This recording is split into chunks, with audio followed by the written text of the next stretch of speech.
Так, ассаламу алейкум, всех приветствую.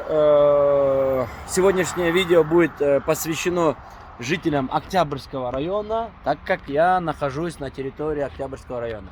Сейчас я нахожусь на Южной магистрали, и, к сожалению, ситуация с контейнерными площадками вот такая.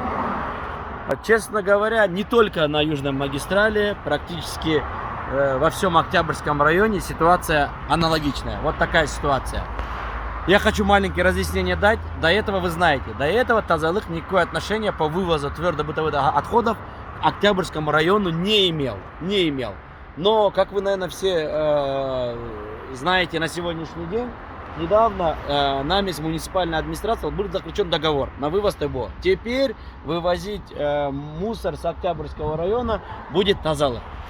Да, но и вот два дня мы пытаемся войти в график. Поэтому я прошу прощения у жителей Октябрьского района и прошу, чтобы они дали нам время. Я прошу 10 дней, чтобы Тазалык смог вычистить вот эти большие завалы. Потому что и по новостройкам есть отставания, там Токульжош, верхняя зона, нижняя зона, есть отставания.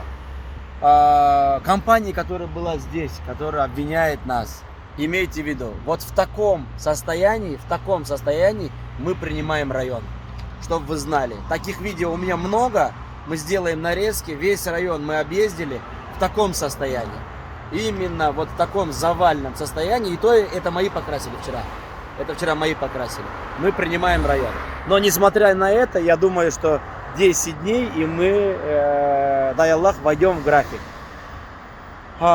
Еще раз обращаюсь к жителям Октябрьского района, прошу вас немного потерпеть. Потому что, вы знаете, это целый район, когда передается, это нужно нанять людей, там, грузчиков, водителей, спецтехнику заново распределить. На это есть определенное время. Кстати, вот эта ситуация повторяется третий раз. Третий раз за историю, два раза за историю Октябрьского района, один раз за Первомайский. В декабре месяце тоже, знаете, обслуживала частная компания, обслуживала Октябрьский район, но, к сожалению, она ушла и в таком же состоянии оставив район. И тогда Тазалык, наверное, за месяц только смог справиться с завалами. Тазалык тогда не один справлялся. 6 компаний дополнительно частных были наняты.